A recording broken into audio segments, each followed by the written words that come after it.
नमस्कार बच्चों, welcome to next step classes. तो आज हम एक और मैराथन लेके आपके सामने आए हैं। हमने 3 मैराथन इसी चैनल पे डाल दिया है, जो our environment, magnetic effect of electric current और इलेक्ट्रिसिटी पे है। ये चौथी मैराथन, जैसा कि मैंने वादा किया था कि मैं एसिड बेस एंड सॉल्ट पे लेकर आऊँगा। तो आज के वीडियो में हम एसिड बेस एंड सॉल्ट को बहुत ही शॉर्ट तरीके से, प्रिसाइज मैनर में, उसी टाइम इंटरवल में जितने टाइम इंटरवल हमने पिछले सारी वीडियो के मैराथन कवर किया है, वैसे ही हम क्या करेंगे, कवर करेंगे। ठीक है, और ये बहुत इफेक्टिव मैनर में करेंगे। हम बहुत सारी चीज़ों को हो सकता है क्लियरली ना लिखवाएं, लेकिन मैं शॉर्ट में चीज़ें लिखता रहूँगा। तो अगर वो पहली बार कोई देख रहा है तो वो शॉर्ट में भी चीज़ अगर लिखेगा तो उसका क्लियर हो जाएगा। बाकी जो रिवाइज कर रहा है उसके लिए तो वो रिकॉल हो ही जाएगा। ठीक है, तो बिना किसी देरी के हम चलते स्टार्ट करते हैं। तो पहले मैं पहले बता देता हूँ कि मैं इसको 3-4 पार्ट में डिवाइड किया पढ़ा हूँ। पहले हम किसके बारे में पढ़ेंगे? एसिड्स के बारे में पढ़ेंगे। ठीक, एसिड्स होते क्या है, उसकी फिजिकल प्रॉपर्टीज क्या होती है, कि कौन कौन से ऐसे कॉमन चीज़ें जिसमें हमें कौन सी एसिड पाई जाती है, फिर इसकी केमिकल प्रॉपर्टीज क्या होती है। देन हम पढ़ेंगे किसके बारे में? बेस के बारे में पढ़ेंगे। ठीक, सेम प्रॉपर्टीज। फिर हम इंडिकेटर के बारे में पढ़ेंगे, और इंडिकेटर के अंदर क्या आ जाएगा? पीएच। ठीक है, पीएच इसी के अंदर आ जाएगा। उसके बाद से लास्ट जो हमारा है वो सॉल्ट के बारे में पढ़ेंगे। तो ये 4 टॉपिक हमको इस पूरे चैप्टर में पढ़ना है। ठीक है, तो हम स्टार्ट करेंगे पहले एसिड से, कि एसिड क्या होता है, फिर उसकी फिजिकल प्रॉपर्टीज क्या होती है। मैं फिजिकल प्रॉपर्टीज एसिड और बेस कैसे डिवाइड करके दोनों तरफ लिख दूंगा। ठीक है, तो चलिए स्टार्ट करते हैं पहले।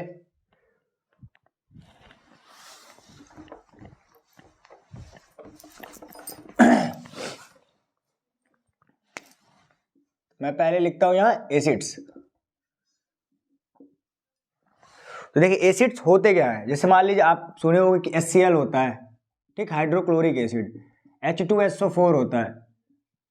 ये कौन सा एसिड हो गया? Sulphuric acid. ठीक है, ये दोनों कैसे एसिड है? स्ट्रॉन्ग एसिड है। अभी कैटेगराइज जब हम कैटेगराइज करेंगे तो उसके बारे में पढ़ेंगे। तो ये स्ट्रॉन्ग एसिड है। ठीक, अभी HCl में आप देख सकते हो कि इस सब्सटेंस के पास क्या है? हाइड्रोजन है। हाँ सर, हाइड्रोजन है। इस सब्सटेंस के पास भी क्या है? हाइड्रोजन है। हाँ सर, हाइड्रोजन है।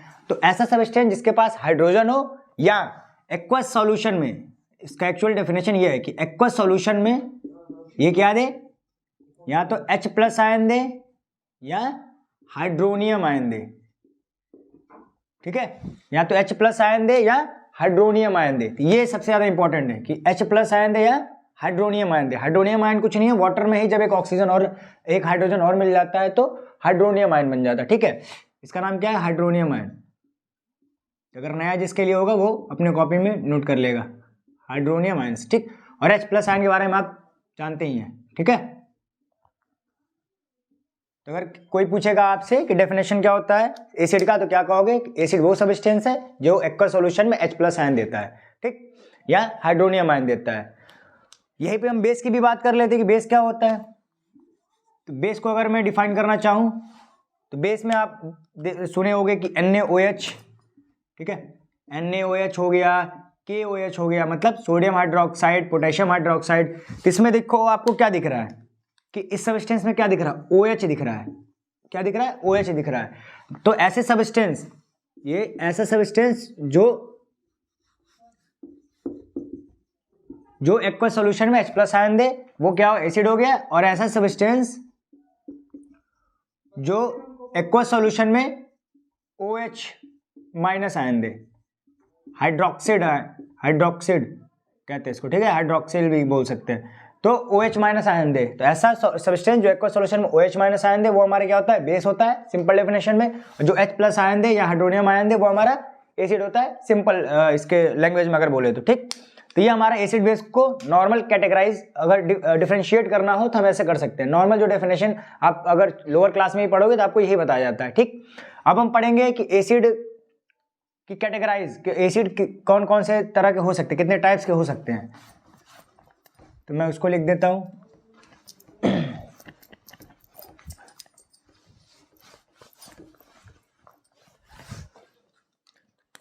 तो देखिए पहले हम एसिड को कैटेगराइज कर सकते हैं ऑर्गेनिक और इनऑर्गेनिक के बेसिस पे। तो क्या होता है? Organic acid and inorganic acid. Organic acid and inorganic acid. दूसरा कैटेगराइज हमारा क्या हो सकता है? Strong acid and weak acid. Strong acid and weak acid. तीसरा हमारा क्या हो सकता है, concentrated acid and diluted acid, concentrated acid and diluted acid. ठीक, तो ये तीन तरह से हम कैटेगराइज कर सकते हैं अपने एसिड को। तो पहले हम पढ़ते हैं ऑर्गेनिक एसिड क्या होता है। तो मैं बहुत शॉर्ट में चीजें लिखवाता जाऊँ। ऐसा एसिड जो हमें प्लांट्स और एनिमल से मिले। ऑर्गेनिक का मतलब क्या है, लिविंग बींग्स। तो हमें जो लिविंग थिंग से मिले एसिड, या क्या है कि प्लांट्स एंड एनिमल से मिले, वो एसिड क्या कहलाएगा, ऑर्गेनिक एसिड कहलाएगा। ठीक है, यहाँ मैं लिख देता हूँ कि प्लांट्स एंड एनिमल्स, यहाँ से ऑब्टेंड हो रहा है। ठीक, इनऑर्गेनिक जो हमें मिनरल से मिले, कहाँ से मिले, मिनरल से। इनऑर्गेनिक मतलब जो हमें मिनरल से एसिड मिले वो हमारे इनऑर्गेनिक एसिड, जो हमारे प्लांट्स और एनिमल से एसिड मिले वो हमारा ऑर्गेनिक एसिड हो जाएगा। अब बात करते हैं स्ट्रॉन्ग एसिड। तो ये उतना इंपॉर्टेंट पहला वाला नहीं है, लेकिन ये दोनों ज्यादा इंपॉर्टेंट है।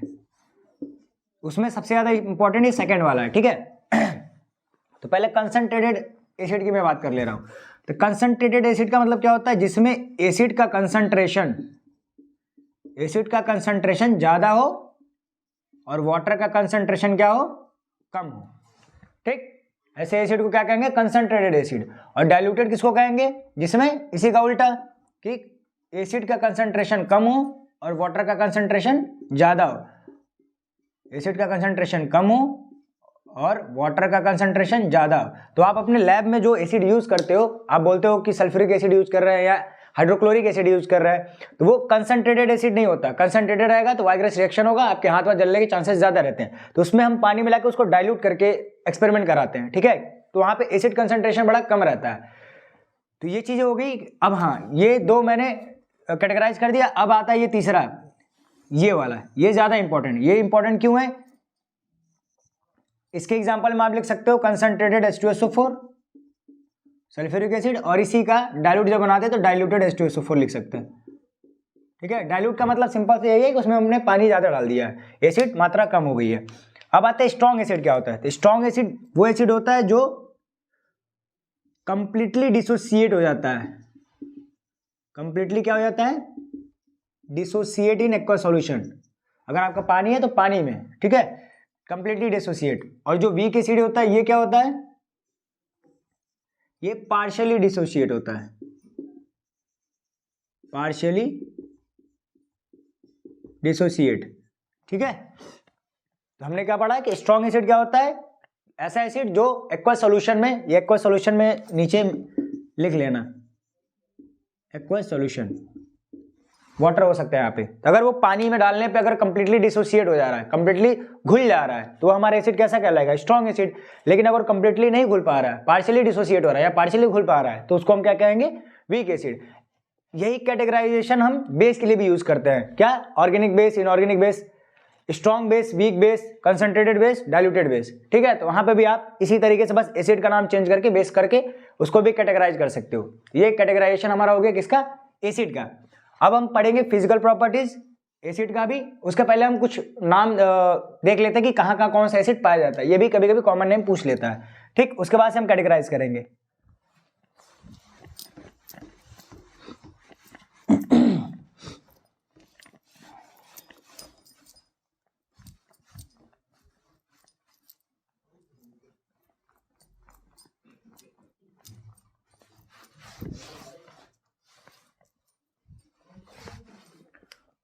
मैं पहले नाम लिखता हूं, उसके बाद से आप बताइएगा। आंट स्टिंग, पहला ये हो गया। विनेगर, फिर ऑरेंज या खट्टी चीजें जो होती है उसमें, फिर क्या था, टैमरिंड, इमली, फिर टोमेटो,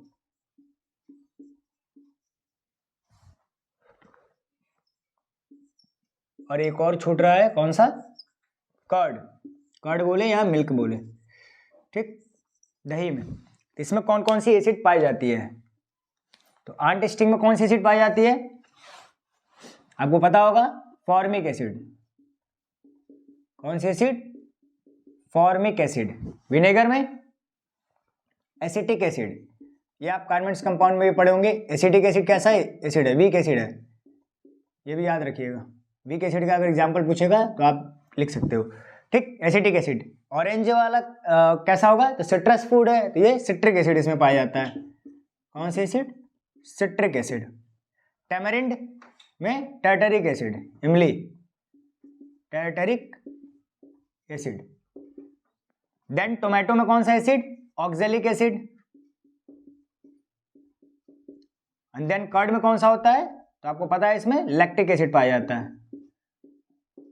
ठीक है, तो ये कॉमन वो एसिड है जो हम घरों में या आसपास कहीं देखते हैं। ठीक है, चींटी अगर काटती है तो वो कौन सा एसिड हमारे अंदर पिन करती है, फॉर्मिक एसिड करती है। विनेगर, सिरका में जो डालते हैं एसिटिक एसिड होता है। ठीक है, प्रिजर्व करने के लिए उसको।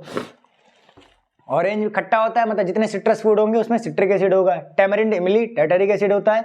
टोमेटो में ऑक्जेलिक एसिड होता है और कर्ड में लैक्टिक एसिड होता है। तो ये नेम भी आप याद रखिएगा, कभी कभी एग्जाम में 1 मार्क्स में भी पूछ लेता है या केस बेस्ड स्टडी में भी ये चीजें पूछी जा सकती है। ठीक, तो अब हम आते हैं मेन मुद्दे पे कि फिजिकल प्रॉपर्टीज ऑफ एसिड, और एक तरफ लिखेंगे फिजिकल प्रॉपर्टीज ऑफ बेस। ठीक, इसको मैं रब करता हूं।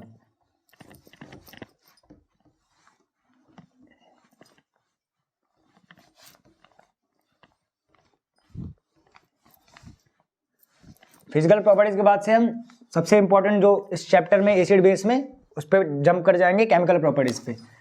तो मैं एक तरफ यहां हेडिंग डाल देता हूं, physical properties of acids and base. एक तरफ मैंने लिखा एसिड और दूसरी तरफ मैंने लिखा बेस। ठीक है,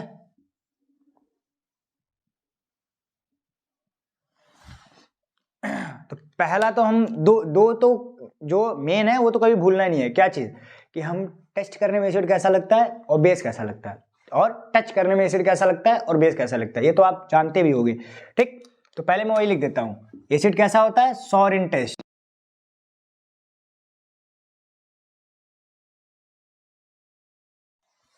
ठीक, दूसरी तरफ जो बेस होता है वो कैसा होता है, बीटर इन टेस्ट, कड़वा होता है, बीटर इन टेस्ट।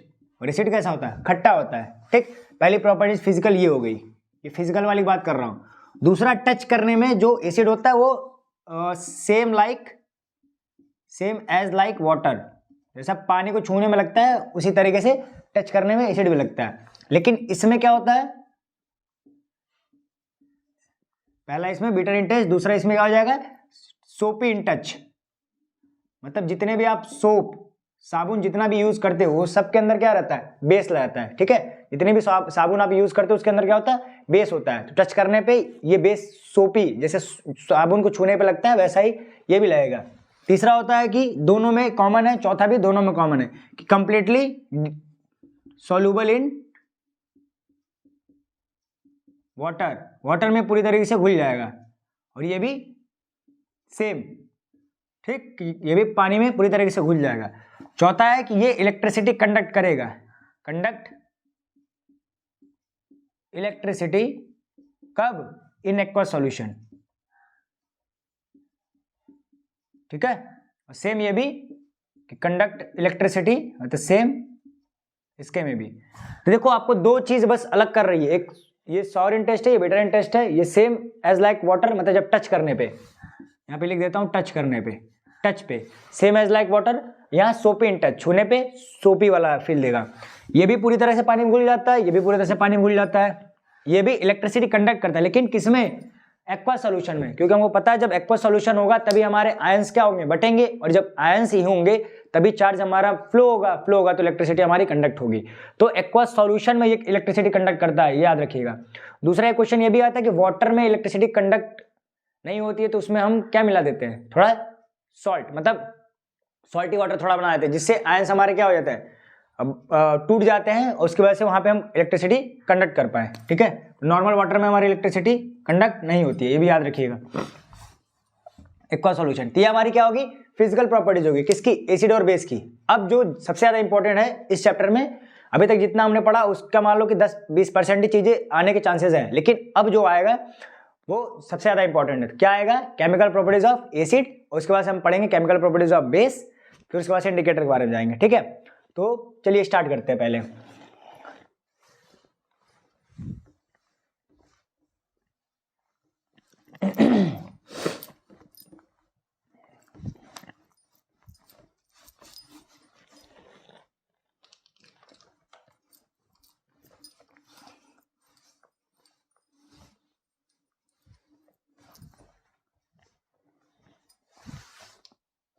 तो लिखते हैं केमिकल प्रॉपर्टीज ऑफ एसिड।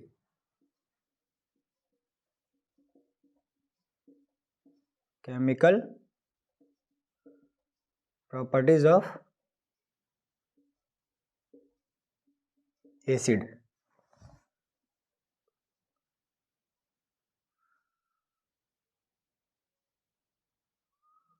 ठीक,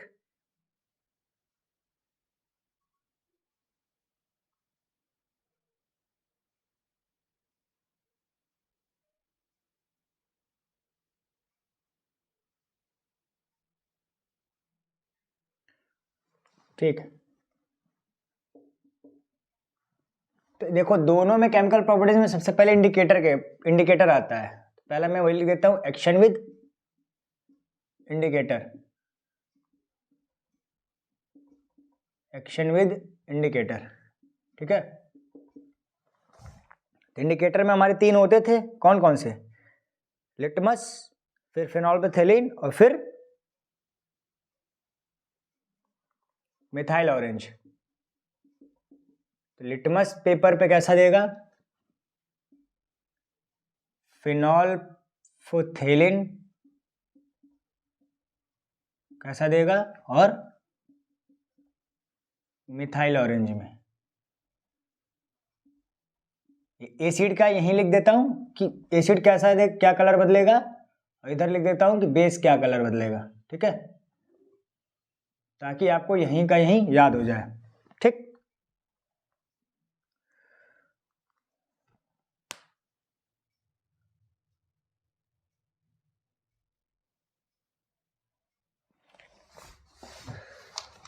तो देखिए लिटमस पे हमारा क्या होता है, एसिड में ब्लू से रेड में बदलता है, ठीक है। एसिड में क्या होता है हमारा कि ब्लू से रेड में बदलता है, ब्लू टू रेड, मतलब turn litmus paper blue into red. ठीक, अब इसी का जस्ट उल्टा किसमें होता है? बेस में, मतलब ये क्या करेगा, रेड से ब्लू में बदलेगा, रेड से ब्लू में बदलेगा। ठीक, इधर मैं ब्लैक से लिख देता हूं।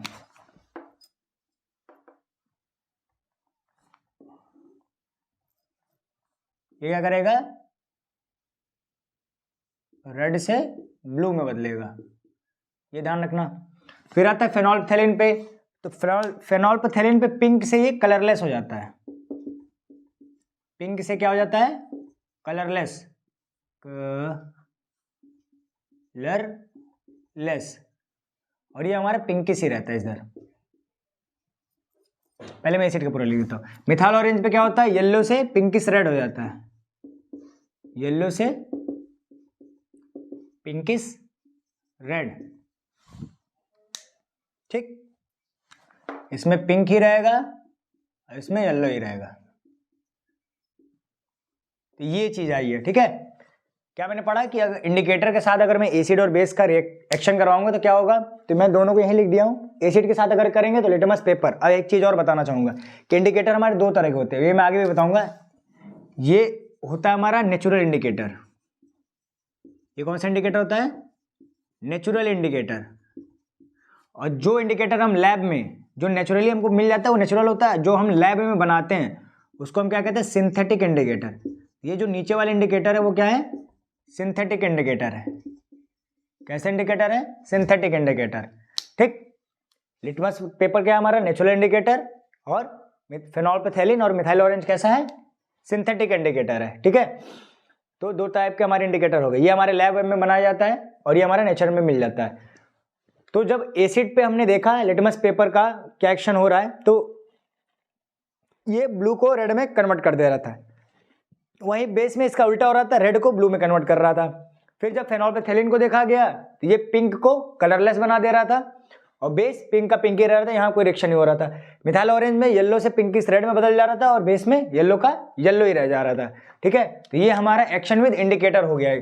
ठीक, अब इसके बाद से हम सेकंड केमिकल प्रॉपर्टीज में पढ़ते हैं। अब एसिड का ही मैं केमिकल प्रॉपर्टीज केवल लेके चलूंगा, बेस का बाद में लूंगा। ठीक है, इसके बाद तो अब आते हैं सेकंड प्रॉपर्टीज पे।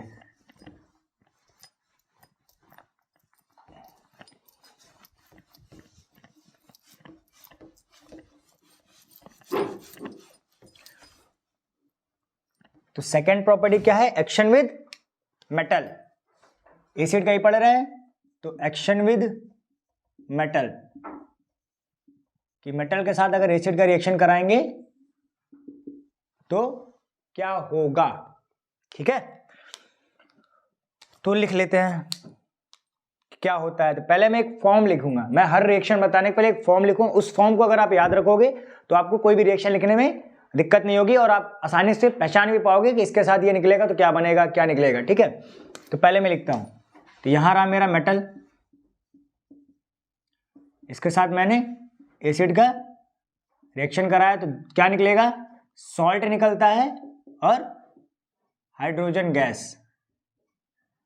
ठीक है, यहां मैं लिख देता हूं पूरा, हाइड्रोजन गैस। तो इस फॉर्म को आपको याद रखना है बस, क्या कि जब metal, when metal react with acid then salt and hydrogen gas form. ठीक है, जब मेटल एसिड से रिएक्ट करेगा तो सॉल्ट और हाइड्रोजन गैस बनेगा, बस आपको ये याद रखना है। ठीक, अब मेटल में यहां कुछ भी हो सकता है, जिंक, मैग्नीशियम, आयरन, ये सब मेटल है। नीचे मैं एक लिख रहा हूं सोडियम और पोटेशियम। इसको मैं नीचे क्यों लिखा हूं? तो सोडियम पोटेशियम एसिड के साथ नहीं करते हैं, सोडियम पोटेशियम एसिड के साथ रिएक्ट नहीं करते, क्योंकि मेटल हैं लेकिन नहीं करते। क्यों नहीं करते हैं?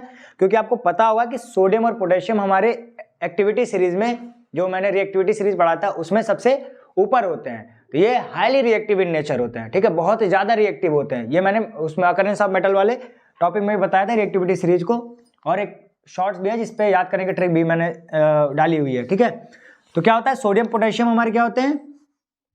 हाईली रिएक्टिव इन नेचर होते हैं, हाईली रिएक्टिव इन नेचर होते हैं। तो ये वाइग्रस रिएक्शन करते हैं, ज्वलनशील रिएक्शन करते हैं।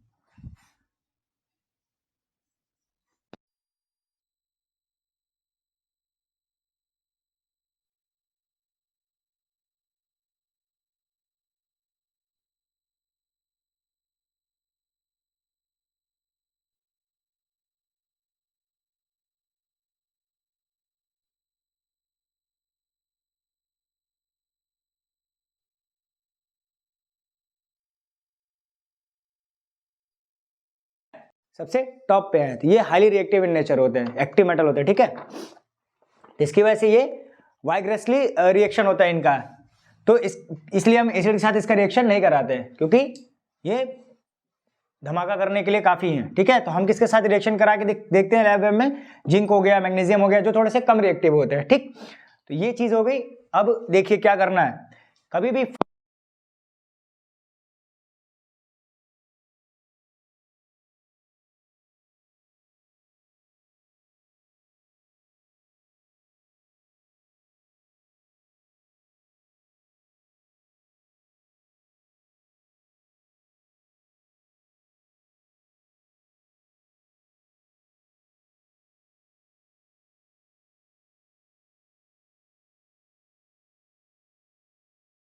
बचा कुचा रहेगा, वही हमारा क्या हो जाएगा? सॉल्ट हो जाएगा। तो चलिए एग्जाम्पल के थ्रू इसको हम समझते हैं।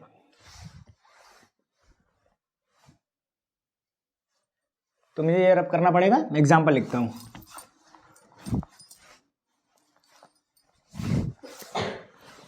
जैसे मैंने जिंक ही ले लिया। ठीक है, एग्जाम्पल मैंने लिया जिंक और एसिड लिया H2SO4। ठीक, हमें नहीं पता कि सॉल्ट क्या बन रहा है, हमें सॉल्ट के बारे में टेंशन लेने की जरूरत ही नहीं है, लेकिन हमको ये पता है कि ये मेटल है और ये एक एसिड है। तो जब ये रिएक्ट करेंगे तो हाइड्रोजन गैस निकलेगा। तो मैं हाइड्रोजन गैस को पहले निकाल दे रहा हूं, काम खत्म। ठीक, हाइड्रोजन गैस को मैंने क्या किया? पहले निकाल दिया।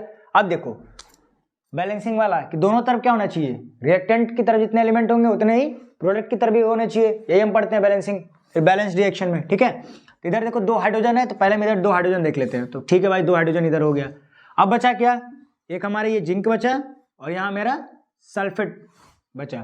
ठीक, तो ये हमारा क्या बना देगा, ZnSO4 जिंक सल्फेट, क्या बना देगा, जिंक सल्फेट। समझ में आया कि नहीं? हमने केवल हाइड्रोजन गैस को याद रखा कि हाइड्रोजन गैस निकलेगा, उसके बाद से जो बचा कुचा रहेगा वो हमारा सीधा सीधा सॉल्ट के फॉर्म में आ जाएगा, तो हमें सॉल्ट याद करने की जरूरत नहीं है। ठीक है, सिंपल। एक और देख लेते हैं, मैग्नीशियम ले लेते हैं और हाइड्रोक्लोरिक एसिड ले लेते हैं। ठीक, मैग्नीशियम लिया है, हाइड्रोक्लोरिक एसिड लिया है, फिर वही चीज कि भाई ये भी एक मेटल है और ये एसिड है, तो क्या देगा पहले, तो पहले हम वो चीज को लिख लेते हैं कि हाइड्रोजन गैस तो निकलना ही निकलना है। ठीक, अब देखो, अब फिर वही बैलेंसिंग वाली बात कि दोनों तरफ क्या होना चाहिए, बराबर होना चाहिए कि नहीं, सिंपल सी बात है। तो इधर कितने हाइड्रोजन है, इधर हाइड्रोजन 2 है, कितने हैं, 2 हैं, और इधर हाइड्रोजन कितना है, 1 है, तो मामला तो गड़बड़ हो गया, बैलेंस तो है नहीं। तो सबसे पहले क्या काम करना पड़ेगा, बैलेंस करना पड़ेगा ना। अगर इधर 2 हाइड्रोजन है तो लेफ्ट हैंड साइड में भी कितने होने चाहिए, 2 हाइड्रोजन होना चाहिए, तो हम क्या करेंगे यहाँ पे 2 से मल्टीप्लाई। ठीक, अब हमारा बैलेंस हो गया, कौन, हाइड्रोजन, 2 हाइड्रोजन थे तो यहाँ भी कितने हो गए, 2 हाइड्रोजन हो गए। अब देखो, अब बचा कौन, एक मैग्नीशियम पूरा पूरा बचा और यहाँ पे 2 क्लोरीन बच गया, एक मैग्नीशियम और यहाँ पे 2 क्लोरीन। ठीक, तो ये हमारा क्या बना देगा, एक मैग्नीशियम और 2 क्लोरीन, जिसका नाम क्या हो जाएगा, मैग्नीशियम क्लोराइड। क्या हो जाएगा, मैग्नीशियम क्लोराइड। ठीक, तो आसान हुआ कि नहीं हुआ? सॉल्ट का नाम हमको याद नहीं करना, हमें बस ये याद करना है कि क्या चीज है जो कांस्टेंट रहेगी, जो निकलेगी ही निकलेगी, बाकी तो हम ऐसे उसको निकाल के बाकी जो बचा कुचा वही हमारा क्या सॉल्ट बन के निकल जाएगा। ठीक है, तो ये सिंपल ट्रिक थी याद करने की। अब यहाँ पे मैं कुछ हाइड्रोजन गैस का टेस्टिंग पूछ लेता है कि दे देगा कि एक एक्स है एसिड के साथ रिएक्ट कर रहा है, यहाँ ऐसे एक मेटल है एसिड के साथ रिएक्ट कर रहा है सॉल्ट, और प्लस एक्स गैस निकल रहा है, और एक्स गैस की प्रॉपर्टी दे देगा कि वो एक पॉप साउंड की तरह निकल रहा है, वो थोड़ा सा बीकर को गर्म कर दे रहा है, ऐसा प्रॉपर्टी दे देगा। तो समझ जाना, पॉप साउंड ये याद रखनी है कि अगर पॉप साउंड निकल रहा है, कैसा साउंड, पॉप साउंड, और बीकर को या जो भी टेस्ट ट्यूब हम लिए हैं, बीकर या टेस्ट ट्यूब को अगर ये गर्म कर दे रहा है, हॉट, ठीक है, अगर गर्म हो जाता है, ऐसा वो बता रहा है कि पॉप साउंड निकल रहा है और बीकर या टेस्ट ट्यूब को गर्म कर दे रहा है, तो वो गैस कौन सी होगी, हाइड्रोजन गैस। ठीक है, तो मेनली आप पॉप साउंड वाला याद रखिएगा। ठीक है, pop sound, beaker and test tube, hot हो जाता है, गर्म हो जाता है, तो कौन सी गैस हो जाएगी, हाइड्रोजन गैस। तो ये टेस्ट करने के लिए हाइड्रोजन गैस है कि नहीं, उसकी टेस्टिंग के लिए भी ये फीचर जरूरत होती है, ये हाइड्रोजन की कैरेक्टरिस्टिक्स होती है हाइड्रोजन गैस की। ठीक है, तो इसको भी मैंने बता दिया। अब हम सेकंड 2 हो गया, सॉरी, एक तो एक्शन विद इंडिकेटर हो गया था, दूसरा ये था। अब तीसरे पे हम पहुंचेंगे किसके साथ, action with metal carbonate and metal bicarbonate या मेटल हाइड्रोजन कार्बोनेट। ठीक है, तो उसको भी ऐसे आसान तरीके से समझ लेंगे। तो इसको मैं रब करता हूं,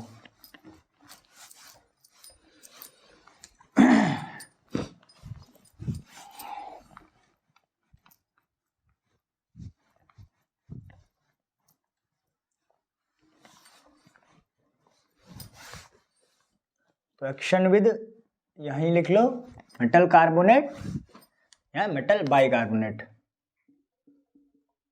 metal carbonate and metal bicarbonate, या इसी को क्या कहते हैं,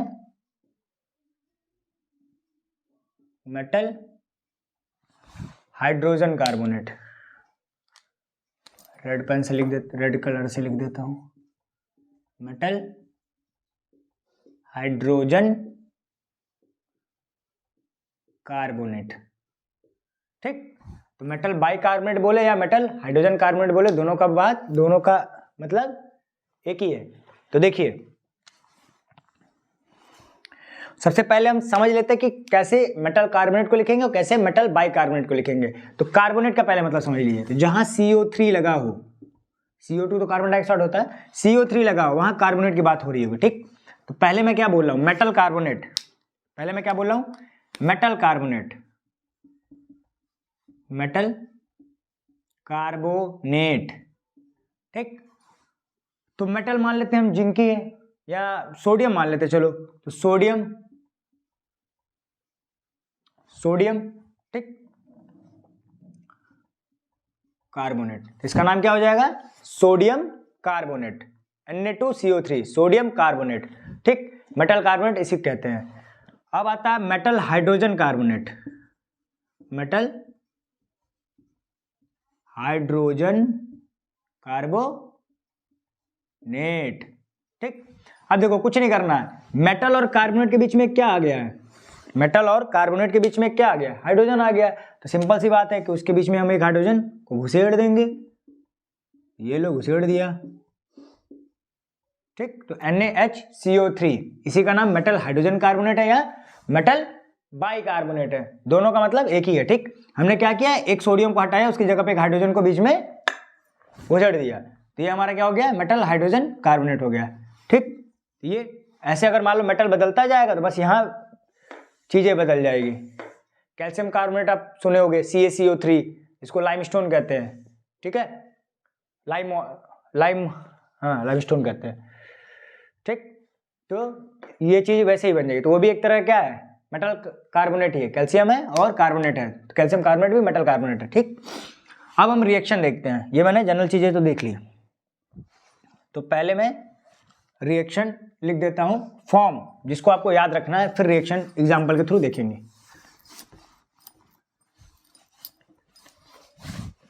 देखो मैंने लिखा, चाहे वो मेटल कार्बोनेट हो, चाहे वो मेटल बाइकार्बोनेट हो, या मेटल हाइड्रोजन कार्बोनेट हो, चाहे वो मेटल कार्बोनेट हो या मेटल हाइड्रोजन कार्बोनेट हो, अगर ये एसिड के साथ रिएक्ट होगा तो क्या देगा, ये सॉल्ट देगा, थोड़ा सा पानी निकालेगा और कार्बन डाइऑक्साइड गैस देगा। क्या देगा, नमक देगा, पानी देगा और एक गैस देगा जो कार्बन डाइऑक्साइड होता है, ठीक है। तो आपको ये याद रखना है कि क्या क्या देगा, सॉल्ट, यहां विजिबल हो रहा है कि नहीं, हो तो जाएगा, तो मैं इसको यहीं लिखता हूं, plus CO2।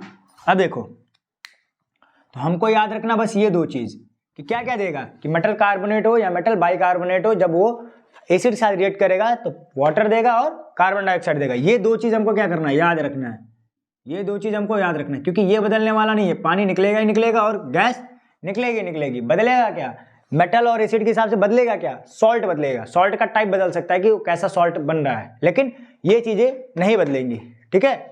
Got my point. तो अब चलते हैं हम next, we will discuss with example. The first example is, let's take the example metal carbonate Na2CO3, Na2CO3, sodium carbonate, it gets react with acid, take H2SO4, okay। तो sodium carbonate को H2SO4 से हमने क्या किया, react कराया, then हमें क्या मिल रहा है, तो हमें सॉल्ट के बारे में सोचना नहीं है, हमें किसके बारे में सोचना है, पानी के बारे में और CO2 के बारे में। तो मैं पहले यहाँ एक H2O लिख देता हूँ और CO2 लिख देता हूँ, H2O CO2, इनको मैं काले से ही लिखता हूँ, ठीक है।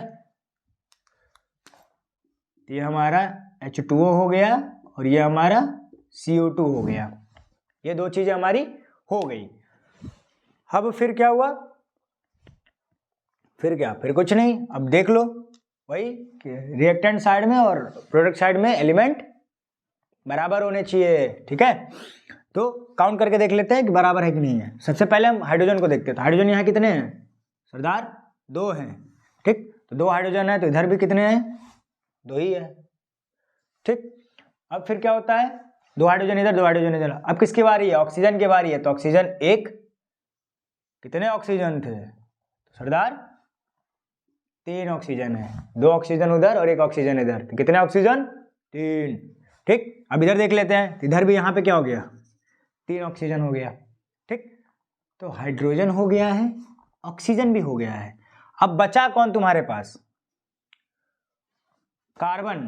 तो कार्बन कितने थे? तो कार्बन 1 है। तो इस साइड में भी कार्बन देख लेते कितना है? 1 है। तो ये चीज हमें मिल गई और ये चीज हमें मिल गई। बचा कौन इधर? उसको क्या करो? घेरे में ले लो, उसको अलग ले चलो। ससुरा बहुत परेशान कर रहा है। तो ये Na2 इधर बचा और इधर सल्फेट बचा है। तो इन दोनों को ही मिला दो ना भाई। और ये हमारा क्या है?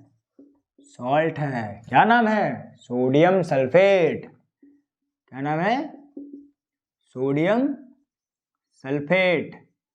देखा कितनी आसानी से निकल गया क्या? कि हमको अगर वाटर और CO2 बस निकालना है, फिर देखना है कि हमारे रिएक्टेंट साइड में वो कैसे कैसे हैं। अगर नहीं होते, कम ज़्यादा होते तो हम बैलेंस करते। ठीक, उसके बाद से जो भी बचा कुचा मटेरियल है वही हमारा क्या है? नमक है। ठीक, क्या है? नमक है। तो हमने वो नमक को यहाँ निकाल दिया। अब इसी में हम, ये तो हमने मेटल कार्बोनेट वाला ले लिया है, मतलब सोडियम कार्बोनेट। इसको क्या पढ़ेंगे तो पहले बता चुका हूँ, सोडियम कार्बोनेट। और ये एसिड। अब मैं इसी को NaHCO3 के साथ करता हूँ और यहां ले लेता हूं मैं HCl। ठीक, तो देखो क्या होता है।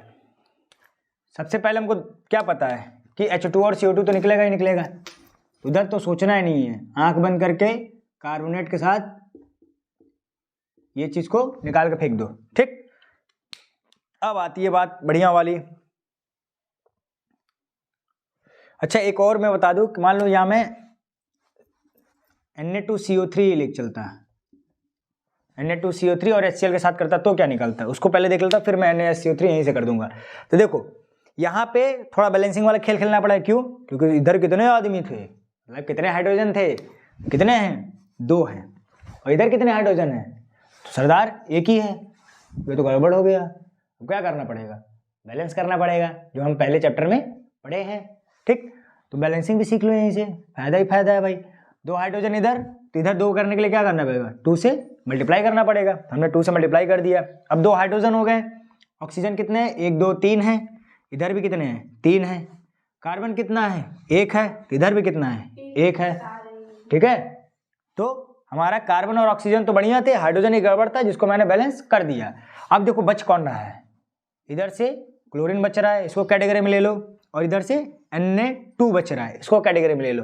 तो Na2Cl ना लिखना है, समझे? Na2Cl कौन सॉल्ट होता है? पागल। तो इसको क्या लिखेंगे? और Na2Cl2, क्योंकि क्लोरीन भी कितना है? 2, वो भी तो बन जा रहा है। 2 से मल्टीप्लाई करने पे केवल हाइड्रोजन के साथ करोगे क्या? बिल्कुल समझे हो? ये हाइड्रोजन के साथ भी होगा और क्लोरीन के साथ भी होगा। ठीक है, तो हाइड्रोजन क्लोरीन दोनों के साथ होगा। तो क्लोरीन भी 2 हो गया और सोडियम भी 2 हो गया। तो Na2Cl2 लिखोगे तभी वो रेशियो में लिखोगे तो 2 से 2 कट जाता है, तो NaCl बन जाता है। तो मैं इसको मॉलिक्यूल के टर्म में लिख देता हूं, तो ये 2NaCl बन जाएगा। ठीक है, सोडियम कार्बोनेट को जब HCl के साथ किया हमने तो 2NaCl का 2 मॉलिक्यूल बना और वाटर और कार्बन डाइऑक्साइड निकल गया। अब हम देखते हैं सोडियम बाइकार्बोनेट के साथ। ठीक, इसी रिएक्शन को थोड़ा सा हम मॉडिफाइड करते हैं, क्योंकि मेरे पास क्या है? हथियार है। आप लोग क्या करोगे? अलग लिखोगे। ठीक है, इसी में ना करने लगना। मैं अब कर सकता हूं, आप नहीं। तो ये मैंने अपनी चालाकी से हटा दिया। अब मैं यहां क्या लिख देता हूं? NaHCO3 sodium bicarbonate. इसका रिएक्शन किसके साथ करा मैंने?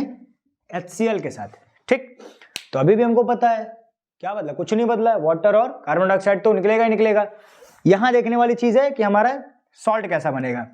फिर वही मिलाएंगे। तो देखो इधर कितने हाइड्रोजन है? 2 हाइड्रोजन। इधर 1 हाइड्रोजन यहाँ, 1 हाइड्रोजन यहाँ, 2 इधर है, बैलेंस। ऑक्सीजन कितने हैं? 2 इधर, 2 1 इधर, 2 इधर, 3 हो गए। इधर भी कितने हैं? 3 ऑक्सीजन है। ये भी क्या है? बैलेंस। देन आते हैं हम कार्बन पे, कार्बन एक है, इधर भी कार्बन एक है, ये भी क्या हुआ, बैलेंस हो गया। अब बचा है कौन, तो ये सोडियम इधर बचा और क्लोरीन इधर बचा, तो दोनों को मिला दो, ये हमारा क्या बन जाएगा, सोडियम क्लोराइड सॉल्ट बन गया। आसान है कि नहीं, आसान है, ठीक है। तो ये एग्जाम्पल के थ्रू मैंने बहुत अच्छे तरीके से इसको समझा दिया, होपफुली आप अब भूलोगे नहीं। अब मैं यहाँ थोड़ा सा बता दूं कि CO2 की भी टेस्टिंग करने के लिए आती है, CO2 की भी टेस्ट करने के लिए आता है, तो मैं उसको थोड़ा सा एक्सप्लेन कर देता हूँ कि CO2 का गैस कैसे पहचानेंगे कि वो CO2 ही है, कार्बन डाइऑक्साइड ही है, ठीक है। तो ये हुआ टेस्ट CO2। तो देखो पहली चीज कि अगर आप कोई भी ये रिएक्शन कर रहे होगे तो आप इसको लैब में अगर करोगे इस रिएक्शन को, तो उसमें से अगर आपको पता करना है कि कौन सी गैस निकल रही है, तो आप क्या करना, उस रिएक्शन करते वक्त उस बीकर के पास या कोई पाइप उसके थ्रू निकाल के और उससे जो भी गैस निकल रहा है उसके सामने एक कैंडल रख देना, जली हुई कैंडल रख देना, ठीक है। तो अगर कैंडल रखोगे तो वहां से जो गैस निकल रही है, अगर कैंडल को बुझा दे रही है तो समझ जाना कौन सी गैस है, CO2, क्योंकि हमको पता है फायर एक्सटिंग्विशर में हम CO2 का यूज करते हैं। कहाँ यूज करते हैं, फायर एक्सटिंग्विशर में। कहाँ यूज करते हैं, फायर एक्सटिंग्विशर में, ठीक है, आग बुझाने के काम में। वो रेड वाली देखे होगे, सिलेंडर टाइप की होती है, करते हैं आग बुझ जाती है, तो वहां पे हम CO2 का यूज करते हैं, ठीक है, तो आग बुझ जाएगी। तो इस तरह से एक तो टेस्टिंग कर सकते हैं हम, ठीक, कि अगर वो बुझ गया, अगर नहीं बुझा कैंडल, समझ जाना गैस कोई और है, मामला गड़बड़ है। दूसरा होता है कि जब हम इसको कैल्शियम हाइड्रोक्साइड जो स्लैग्ड लाइम होता है इसके साथ जब पास कराते हैं, ठीक है, इसके साथ जब पास कराते हैं तो ये कैल्शियम कार्बोनेट का एक व्हाइट प्रेसिपिटेट दे देता है, और पास कराने पे ये कैसा देता है, कैल्शियम कार्बोनेट का व्हाइट प्रेसिपिटेट। और ये जो स्लैग्ड लाइम है, ये जो स्लैग्ड लाइम है, कॉमन नेम क्या है इसका, कैल्शियम हाइड्रोक्साइड का स्लैग्ड लाइम, ठीक है, कॉमन नेम क्या है, स्लैग्ड लाइम। एक चीज देखनी थी, मैं देख लेता हूं, एक मिनट।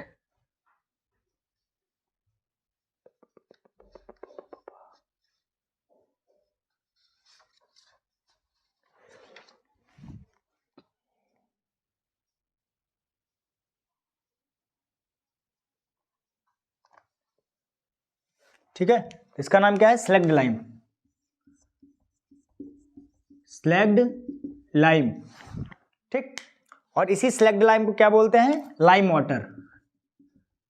तो आपको स्लैग्ड लाइम नहीं दिया रहेगा, कैल्शियम हाइड्रोक्साइड नहीं दिया रहेगा, क्या दिया रहेगा, लाइम वाटर। कहेगा जब हम CO2 का टेस्ट कैसे करें, तो कहना जब हम लाइम वाटर के साथ इसको पास कराएंगे तो एक कैल्शियम कार्बोनेट बनेगा, ठीक है, जिसको हम लाइमस्टोन कहते हैं, और ये एक व्हाइट पीपीटी निकलेगा वहां पे, और ये जो लाइम वाटर है ये किसमें कन्वर्ट हो जाएगा, मिल्की कलर में, ठीक है, मिल्की कलर में, थोड़ा दूध का जैसा रंग होता है उस टाइप का कलर में ये बदल जाएगा, कौन, lime water turns into milky, ठीक।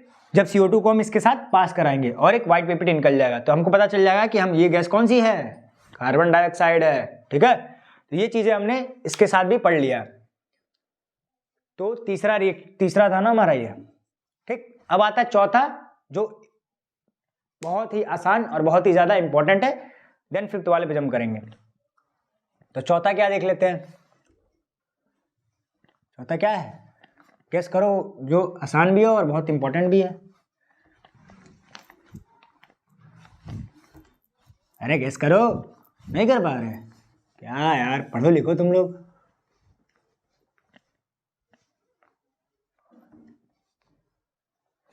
एकदम चोमू हो गए हो क्या तुम लोग, डेट शीट आ गया तब भी पढ़ाई नहीं कर पा रहे हो।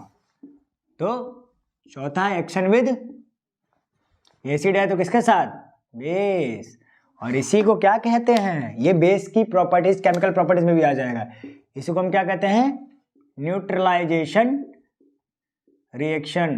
क्या कहते हैं, न्यूट्रलाइजेशन रिएक्शन, ठीक है। तो इसका मैं फॉर्म पहले लिख देता हूं, सिंपल सा फॉर्म है कि जब एसिड किसी बेस के साथ रिएक्ट करेगा तो क्या बनाएगा, सॉल्ट बनाएगा और वाटर बनाएगा। तो वाटर कभी बदल सकता नहीं है, तो उसको दिमाग में याद रखो। सॉल्ट तो हम अपने हिसाब से एसिड और बेस के हिसाब से बदल लेंगे। तो क्या बनाएगा, एसिड बेस के साथ रिएक्ट करके सॉल्ट और वाटर बनाएगा, ठीक है। एग्जाम्पल देख लेते हैं, एग्जाम्पल के तौर पे देख लो, मान लेते हैं एसिड HCl ले लिया और ये NaOH ले लिया, स्ट्रॉन्ग एसिड स्ट्रॉन्ग बेस, तो सॉल्ट भी हमारा स्ट्रॉन्ग बनेगा। ठीक, तो देखो, तो यहाँ से पहले वाटर हमको निकालना है, तो पहले वाटर को इधर लिख लो।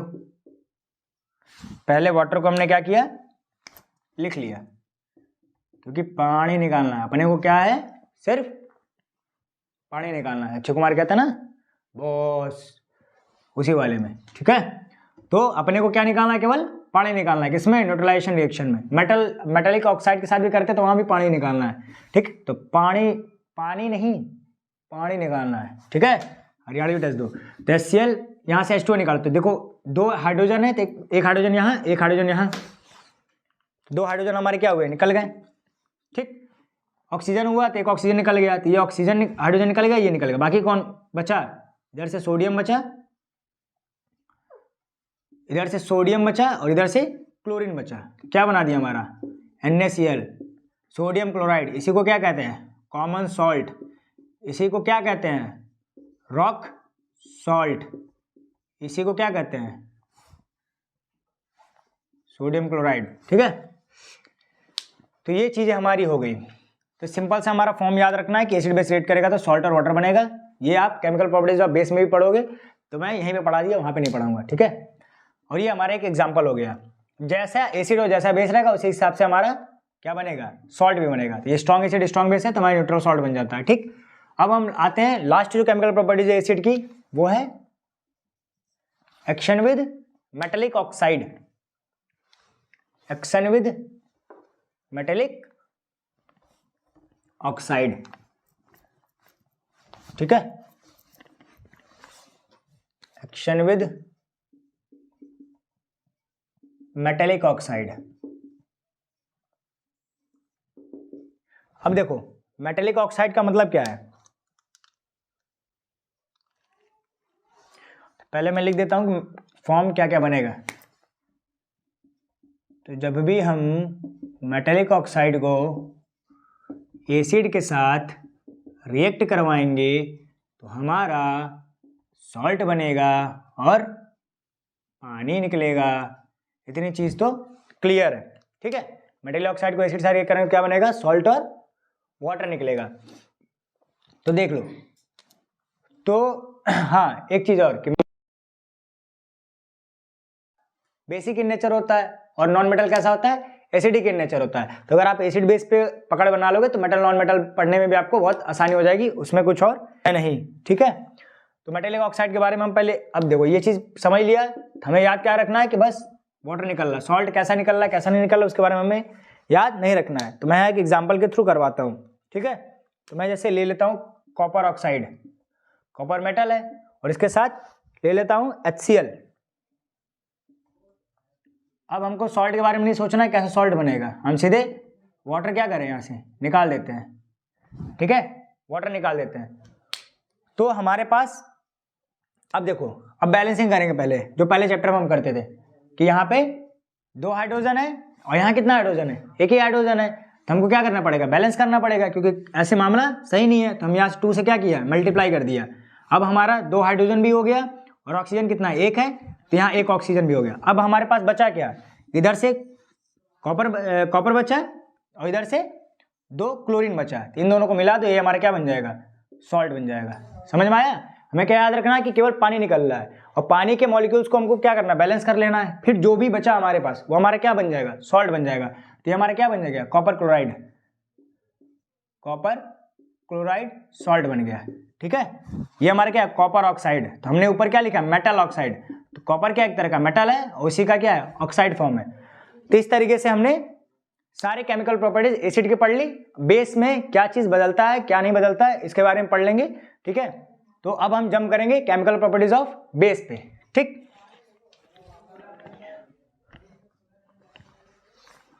तो केमिकल प्रॉपर्टीज ऑफ बेस,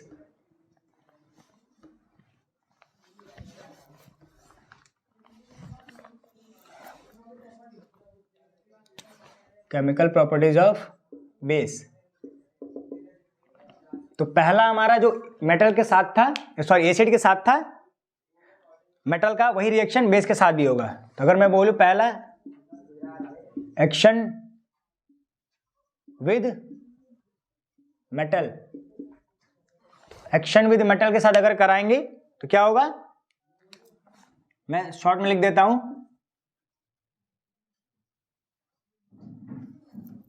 क्या निकल रहा था वहां पे, सॉल्ट और हाइड्रोजन गैस निकल रहा था, ठीक है।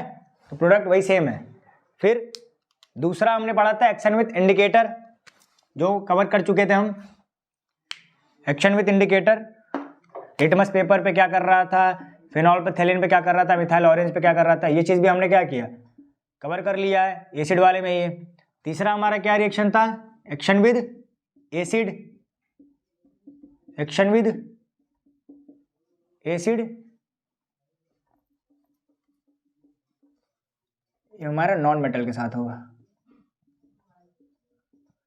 एक्शन विद एसिड, तो ये हमारा क्या था, न्यूट्रलाइजेशन रिएक्शन था, ये भी हमने क्या किया, कवर कर लिया है।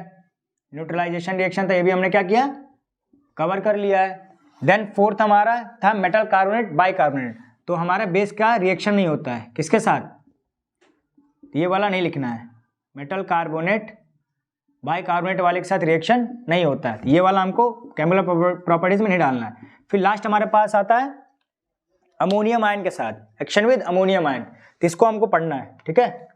बस यही एक जो चीज़ है केमिकल प्रॉपर्टीज में मैंने बेस का नहीं बताया, तो बता देता हूं, action with ammonium ion.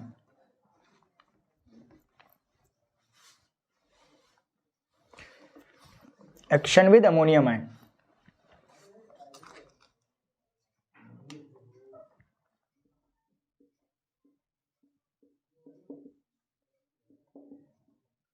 Action with ammonium ions, ठीक है। तो ये हमारा हो गया। अब अमोनियम आयंस क्या होता है, अमोनियम सॉल्ट लिख लो यहां, एक्शन विद अमोनियम सॉल्ट, ठीक। तो जब हम किसी बेस को अमोनियम सॉल्ट के साथ रिएक्ट करवाएंगे, क्या बनेगा, सॉल्ट बनेगा, वाटर निकलेगा और अमोनिया गैस निकलेगा, ठीक है। क्या क्या निकलेगा, सॉल्ट निकलेगा, वाटर निकलेगा और अमोनिया गैस निकलेगा। तो याद क्या रखना है, सॉल्ट और अमोनिया गैस। अमोनियम सॉल्ट क्या होता है, जैसे मान लो क्लोराइड क्या है, तो NH4Cl, अभी मैं उसको दिखा देता हूँ एग्जाम्पल के थ्रू। तो आपको याद क्या रखना है कि वाटर और अमोनिया गैस मतलब NH3 ये निकलेगा, और पानी का तो आपको पता ही है। तो एग्जाम्पल के थ्रू आप देख सकते हो, एक मैं एग्जाम्पल करवा देता हूं। कोई स्ट्रॉन्ग बेस में ले लेता हूं NaOH, उसका रिएक्शन मैं करवा रहा हूं NH4Cl के साथ, ठीक। तो क्या क्या निकलेगा, सॉल्ट के बारे में हमें भी सोचना नहीं है, हमें पानी निकाल देना है और यहां से अमोनिया गैस निकाल देना है। विजुअल हो रहा है ना, हाँ ठीक है। हमें यहां से पानी निकाल देना और अमोनिया गैस निकाल देना है, बस हमको इस पे फोकस करना है। तो NaOH NH4Cl, अब देखो यहाँ 2 हाइड्रोजन है और यहाँ 3 हाइड्रोजन है, कितने हाइड्रोजन हो गए सरदार, 5, ठीक। तो यहाँ कितने हो गए, 4 हाइड्रोजन और 1 हाइड्रोजन, 5 इधर भी हो गए, मस्त एकदम चंगा। इधर 1 ऑक्सीजन, इधर भी 1 ऑक्सीजन, ये भी चंगा। फिर आते हैं सोडियम, इधर 1 है और इधर भी सोडियम कह रहा हूं, नाइट्रोजन, एक उधर भी है और 1 इधर भी है। तो ये बैलेंस है, ये बैलेंस है, ये बैलेंस है, ये बैलेंस है, बचा कौन, ये बचे और ये बचे, बाकी सब लोग तो निकल गए ना। तो क्या हो जाएगा, सॉल्ट हमारा NaCl फिर बन जाएगा। आसान है कि नहीं, याद क्या करना है कि वाटर और अमोनिया गैस निकल रहा है, अमोनिया गैस का फॉर्मूला NH3 होता है। अब यहाँ क्लोराइड का सॉल्ट है तो NH4Cl, ऐसे किसी और का भी हो सकता है, ठीक। तो NH4 के साथ वो चीज जुड़ जाएगा। तो हमने बेस के साथ इसके साथ कराया, तो हमारा सॉल्ट बना, वाटर निकला और अमोनिया गैस निकला। तो ये हमारे केमिकल प्रॉपर्टीज ऑफ बेस। अब एक चीज आता है कि एल्कली और बेस में क्या होता है डिफरेंस, ठीक है। तो देखो, all bases are not soluble in water. मैं अगर एक लाइन में इसको लिखना चाहूं, लिख सकता हूं कि all bases are not soluble in water। वही चीज है कि सब लोग नहीं जीतते, कुछ हार भी जाते हैं, और जो हार कर जीतता है उसको हम बाजीगर कहते हैं। तो यहाँ भी वही चीज़ है कि सारे बेस हमारे सॉल्युबल नहीं होते हैं वाटर में, लेकिन जो सॉल्युबल हो जाता है, जो सॉल्युबल हो जाता है वही हमारा क्या कहलाता है, एल्कलीज। ठीक है, जो सॉल्युबल हो जाता है वही हमारा क्या कहलाता है, एल्कलीज। क्या समझे कि सारे बेस हमारे वाटर में सॉल्युबल नहीं होते हैं, तो सारे बेस हमारे वाटर में सॉल्युबल नहीं होते हैं, लेकिन जो वाटर में सॉल्युबल हो जाता है, जो वाटर में सॉल्युबल हो जाता है उसी को हम क्या कहते हैं, एल्कलीज कहते हैं। जो वाटर में सॉल्युबल इन वाटर, उसी को हम क्या कहेंगे, एल्कलीज कहेंगे। ठीक है, तो all bases are not alkalis but all alkalis are base, ऐसे लिख सकते हैं कि all bases are not alkalis. यहां लिख देता हूं, ये आपका असर्शन रीजन में आ सकता है कि all bases are not alkalis but all alkalis are base, all alkalis are base. ठीक है, ये आपका असर्शन रीजन में आ सकता है कि सारे बेस हमारे एल्कलीज नहीं होते हैं, क्योंकि सारे बेस हमारे सॉल्युबल नहीं होते पानी में, लेकिन जो सॉल्युबल हो जाएगा वही हमारे एल्कलीज है, तो इसलिए सारे एल्कलीज हमारे बेस हो सकते हैं, लेकिन सारे बेस हमारे एल्कली नहीं हो सकते हैं। हार कर जीतने वाले को ही बाजीगर कहते हैं, जो कौन है, एल्कलीज है, कि सॉल्युबल हो जा रहा है। ठीक है, तो ये सारी चीजें किसके बारे में थी, हमारी एसिड और बेस के physical properties, chemical properties, types of. अगर बेस पूछेगा तो आप उसमें लिख सकते हो वही strong base, weak base, concentrated base, diluted base, जो मैंने प्रॉपर्टीज उधर बताई थी वही प्रॉपर्टीज इधर भी लिखना है। बाकी आप बेस को अगर आता है कि कहाँ कहाँ रहता है, तो सोप में बेस यूज होता है। ठीक, जो एंटासिड में आप इनो करते हो, मतलब एसिड को न्यूट्रलाइज करने के लिए जो इनटेक करते हो, बेकिंग सोडा वगैरह जो उसमें आता है, उसमें वो भी क्या है, बेस की तरह उसमें भी यूज होता है। ठीक है, तो यूजेस आप पता कर सकते हो, पढ़ भी सकते हो, उसमें कोई चीज़ें नहीं है। तो अभी तक 2 टॉपिक मैंने कवर कर दिया एसिड बेस के बारे में। अब हम पढ़ेंगे किसके बारे में, इंडिकेटर के बारे में। ठीक है, कि इंडिकेटर में हमने पढ़ भी लिया, वैसे यूनिवर्सल के बारे में पढ़ेंगे, फिर पीएच स्केल के बारे में पढ़ेंगे, तो वो वाला टॉपिक भी आपका खत्म हो जाएगा। तो आते हैं हम इंडिकेटर के बारे में।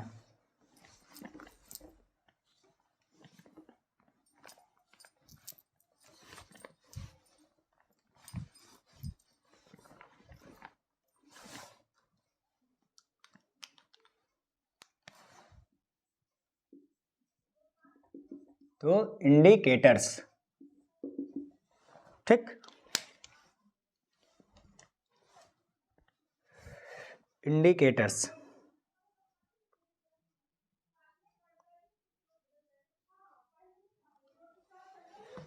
ठीक है, तो मेनली हमने शुरू में ही पढ़ा था कि इंडिकेटर्स मेनली कितने टाइप्स के हैं, 2 टाइप के हमारे, एक नेचुरल और एक सिंथेटिक।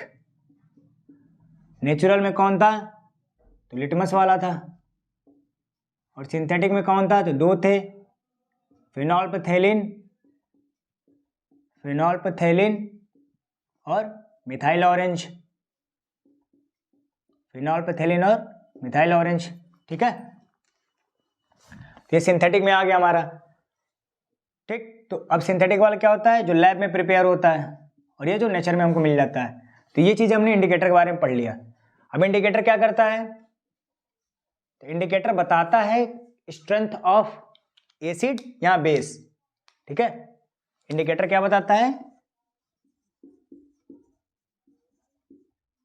पहले तो टाइप, वो एसिड है कि बेस है ये पहले बताता है, ये दोनों लोग क्या बताते हैं कि वो एसिड है कि बेस है, ये चीज बताता है। बाकी यूनिवर्सल इंडिकेटर के बारे में पढ़ेंगे, वो स्ट्रेंथ बताता है कि हमारी एसिड अगर है तो कैसा एसिड है, और बेस अगर है तो कैसा बेस है। ये कौन बताता है, यूनिवर्सल इंडिकेटर। नॉर्मल इंडिकेटर क्या बताता है कि वो किस एसिड है कि बेस है, इसके बारे में कैटेगराइज करता है। ठीक है, जो हम इसमें पढ़ चुके हैं। तो यहां मैं लिखता हूं यूनिवर्सल इंडिकेटर, यूनिवर्सल इंडिकेटर। इसका मैं प्रॉपर डेफिनेशन लिखता हूं, उसके बाद बताता हूं ये क्या करता है। ये स्ट्रेंथ बताता है हमारे एसिड की। ठीक है,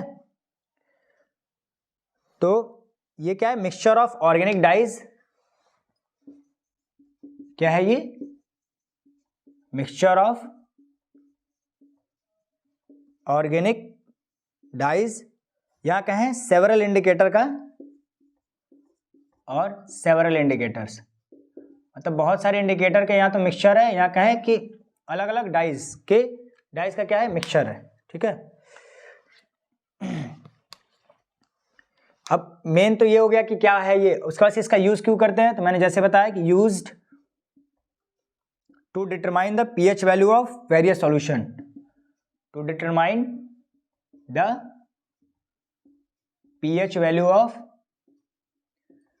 वेरियस सॉल्यूशन, सॉल्यूशन में पीएच की क्या वैल्यू है उसके कलर से हम डिटरमाइन कर लेंगे। इस वाले पे एक मतलब वो जो हम इंडिकेटर लेके जाएंगे तो एक कलर शो करता है, उस कलर को हम उस पीएच पे रखेंगे तो हमको पता चलेगा कि इस सॉल्यूशन का पीएच कितना है, ठीक है। तो ये क्या करता है, पीएच वैल्यू अलग अलग सॉल्यूशन का बताता है, और ये ऑर्गेनिक डाइज का मिक्सचर होता है या क्या है, बहुत सारे इंडिकेटर का मिक्सचर होता है। तो ये हमारा क्या यूनिवर्सल इंडिकेटर है, मतलब सबके लिए एक ही इंडिकेटर, ये ऐसे हमको बार बार अलग अलग नहीं करना पड़ेगा, एक ही इंडिकेटर, यूनिवर्सल इंडिकेटर। तो यहाँ पे एक टर्म आया पीएच, ठीक है, यहाँ पे एक टर्म क्या है, पीएच। तो इसके बारे में हम अब क्या करेंगे, क्लियरली अच्छे से पढ़ाई करेंगे, क्योंकि ये अब इंपॉर्टेंट यहाँ से बन जाता है, ठीक है। तो आप अब किसके बारे में हम पढ़ेंगे, पीएच के बारे में। तो मैं 2 सेकंड का 30 सेकंड का पॉज देता हूँ, थोड़ा इन तीनों में इंक भर लेता हूँ क्योंकि ये खत्म हो चुका है। तो बच्चों अब हम पढ़ेंगे पीएच के बारे में, ठीक है, ये बहुत इंपॉर्टेंट चीज़ है। पीएच में आपको कोई न्यूमेरिकल नहीं आने वाला, पहले आता था तो वो सीधे सीधे एक्सक्लूड हो गया, डिलीट हो गया। तो सिंपल सा पीएच का नॉर्मल चीज़ है, नॉर्मल प्रॉपर्टी जो हो सकती है उसी के बारे में हमको पढ़ना है, ठीक है। तो पीएच पहले इसका क्या होता है फुल फॉर्म, पीएच स्केल जो हम पढ़ते हैं ये क्या होता है, पीएच का अगर फुल फॉर्म बोले तो पोटेंज से ये बना है। किससे बना है, पोटेंज। पोटेंज का मतलब क्या होता है, पावर। पोटेंज का क्या मतलब होता है, पावर, ठीक है। तो अगर हम बोले, जैसे हमने पढ़ा था कि एसिड क्या होता है, जो H+ आयन देता है, ये हमने पढ़ा था। बेस क्या होता है, जो OH- आयन देता है, ये हमने पढ़ा था, ठीक। तो H+ आयन और प्लस OH- आयन ये मिला के हमको कितना देगा, 10⁻⁻14। इसका मतलब H+ आयन का 10⁻⁻7 और OH- का 10⁻⁻7, ठीक है। तो ये चीज़ हो गई। तो आप इस पर कोई न्यूमेरिकल आने वाला नहीं है, मैं फॉर्मूला फिर भी लिख देता हूँ। पीएच का जो फॉर्मूला होता है वो होता है -log हाइड्रोजन आयन कंसंट्रेशन, ठीक है, -log हाइड्रोजन आयन कंसंट्रेशन, ये इसका फॉर्मूला होता है, या -log OH आयन कंसंट्रेशन, ठीक। तो अगर पीएच में एसिड का बोलूँ तो 0 से 7 पे न्यूट्रल, फिर उसके बाद से बेस, तो उसको हम एक स्केल के माध्यम से ही समझेंगे, ठीक है। तो इतनी चीजें आप पहले पीएच के बारे में समझिए। पीएच क्या है, आप पहले करता क्या है स्केल, ये बताता है strength of acid and base, strength of acid and base. तो पूछेगा पीएच स्केल क्या करता है, तो अगर हमको एसिड और बेस की स्ट्रेंथ बतानी हो तो हम इस पीएच स्केल के माध्यम से बता पाएंगे कि वो एसिड स्ट्रॉन्ग एसिड है कि वीक एसिड है, कि स्ट्रॉन्ग बेस है कि वीक बेस है, ठीक है। तो अब आते हैं, तो पीएच स्केल को मैं पहले यहाँ बनाता हूँ, उसके बाद से फिर मैं फर्दर बताता हूँ। तो बनाते हैं, स्केल खींच देते हैं, उस पर नंबरिंग कर देते हैं, ठीक है। ये रहा आपका स्केल, ओके। स्टार्ट 0 से करते हैं, 0 1 2, ठीक है, 0 1 2 3 4 5 6 7 8 9 10 11 12 13 और 14, ये हमारा नंबर पूरा हमने एक स्केल पे बना दिया। ये स्केल को हम क्या कहते हैं, पीएच स्केल। ये कुछ ऐसे बॉक्स टाइप में होता है, मैं इसको ऐसे बनाया हूँ, ठीक है। ये क्या हमारा पीएच स्केल है। अब इस पे हम सारे रिसर्च कर लेंगे कि क्या चीज़ है क्या नहीं है, कहाँ पे न्यूट्रल होता है, किधर एसिडिक स्ट्रेंथ बढ़ती है, किधर एसिडिक स्ट्रेंथ घटती है। तो सबसे पहले हमको इसको देखना है, ये 7 पे हमारा क्या होता है, न्यूट्रल। और न्यूट्रल कौन होता है, पानी। तो पानी का पीएच कितना होता है, 7। तो हमको बस इसको क्या करना है, बेंचमार्क बना लेना है, इसी को मुझे रख लेना और इसके हिसाब से हम एसिड बेस की स्ट्रेंथ बता देंगे, ठीक। देखो सबसे पहले मैं यहाँ लिख देता हूँ कि जो 0 से 7 के बीच में होता है हमारा एसिड होगा। 7 पे हमने अगर बोल दिया पीएच, ये किसकी वैल्यू है, पीएच की वैल्यू है, तो न्यूट्रल होगा, और 7 से 14 के बीच में होगा तो बेस होगा, इतना हमको पता है। ठीक, मतलब अगर मैं बोलूं ऐसे एरो लगा के, इधर एसिड और इधर बेस, इधर बेस और इधर एसिड। ठीक, मैं आपसे क्वेश्चन पूछ रहा हूं, आप वो बताइएगा। एक पॉइंट मैंने यहां लिया ए, एक पॉइंट मैंने यहां लिया बी, एक पॉइंट मैंने यहां लिया सी, और एक पॉइंट मैंने यहां लिया, यहां पे मान लेते हैं डी। तो आप मुझे बताओ कि सबसे स्ट्रॉन्ग एसिड कौन सा है और सबसे स्ट्रॉन्ग बेस कौन सा है। ठीक, तो आपके हिसाब से क्या होगा? मैं 30 सेकंड का पॉज दे रहा हूं, आप इसमें सोच लीजिएगा स्ट्रॉन्ग एसिड और स्ट्रॉन्ग बेस क्या होगा। सोचो, सोच लिया। ठीक, तो आपने सही सोचा होगा मेरे हिसाब से, मुझे पता आप पढ़ने लिखने वाले बच्चे हो ना, तो आप सही सोचे होगे। ठीक, तो हमें क्या पता है कि जब हम 7 से इधर रहते हैं, इधर जाते हैं, यहाँ हम ऐसे कहीं 0 से जब हम स्टार्ट होते हैं तो हमारी एसिडिक स्ट्रेंथ धीरे धीरे घटती जाती है। क्या होती है? घटती जाती है। मतलब मैं अगर ऐसे लिखूं कि यहाँ से यहाँ तक मैंने जब यहाँ से इधर मैं बढ़ रहा था तो हमारी एसिडिक स्ट्रेंथ, एसिडिक कैरेक्टर क्या हो रहा था? घटते जा रही थी। यहाँ मैं लिखता हूँ डिक्रीजिंग, क्या हो रहा था? घटती जा रही थी। ठीक, जब मैं इधर से इधर गया, फिर यहाँ पे आने के बाद से न्यूट्रल हो गया, इस पॉइंट पे क्या हो गया? न्यूट्रल हो गया। तो मैं लिख देता हूं इस पॉइंट पे क्या हो गया? हमारा न्यूट्रल हो गया। फिर यहां से यहां हमारा क्या हुआ? जब ये एरो क्या डिनोट कर रहा है कि हमारी बेसिक स्ट्रेंथ बढ़ती जा रही है। क्या हो रही है? बेसिक स्ट्रेंथ बढ़ती जा रही है। ठीक है, या कहें बेसिक कैरेक्टर क्या हो रहा है? बढ़ता जा रहा है। Basic character increasing. समझे? तो क्या हम समझे कि जब हम 0 से 7 की तरफ भाग रहे थे तो क्या हो रहा था? एसिडिक कैरेक्टर हमारा घटता जा रहा था, और जब 7 से 14 की तरफ भाग रहे थे तो हमारा बेसिक कैरेक्टर बढ़ता जा रहा था। तो सबसे स्ट्रांग आपके हिसाब से फिर कौन होना चाहिए? तो ए क्या होगा? सबसे स्ट्रांग एसिड। ठीक है, ए क्या होगा? सबसे स्ट्रांग एसिड। और बी क्या होगा? Weak acid. ऐसे ही हमारा डी क्या होगा? स्ट्रांग बेस, और सी क्या होगा? हमारा वीक बेस। ठीक, जैसा कि हमने यहां पे लिखा है कि एसिडिक कैरेक्टर हमारा इधर से इधर क्या हो रहा है?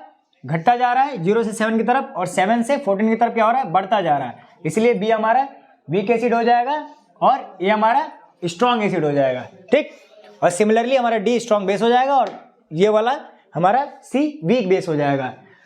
तो हम यहां से क्या समझे?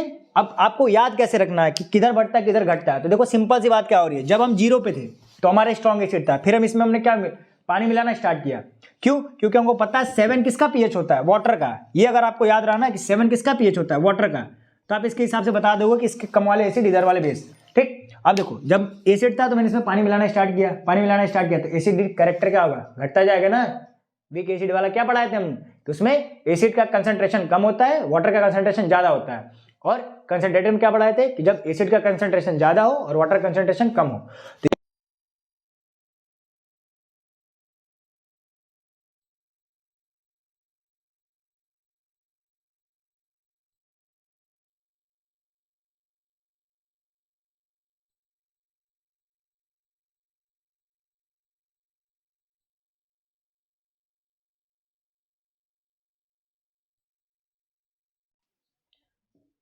उसके बाद से फिर हम बेस मिलाना स्टार्ट किए। तो जब बेस मिला रहे हैं तो धीरे धीरे वाटर की जो वाटर की कैपेसिटी है या वाटर का जो फैक्टर है वो धीरे धीरे कम होता जा रहा है। ठीक है, वाटर की स्ट्रेंथ जो है वो कम होती जा रही है, तो धीरे धीरे बेस की स्ट्रेंथ बढ़ती जाती है। यहाँ वीक बेस बनेगा, फिर बेस हमने और बढ़ाया, फिर स्ट्रांग होते होते यहाँ पे जाके सबसे स्ट्रांग बेस बन जाएगा और यहाँ पे पानी पूरी तरीके से खत्म हो जाएगा। तो आप समझ रहे हो कि पहले हमने यहाँ से पानी मिलाना स्टार्ट किया, मतलब इधर से इधर हम पानी मिला रहे हैं।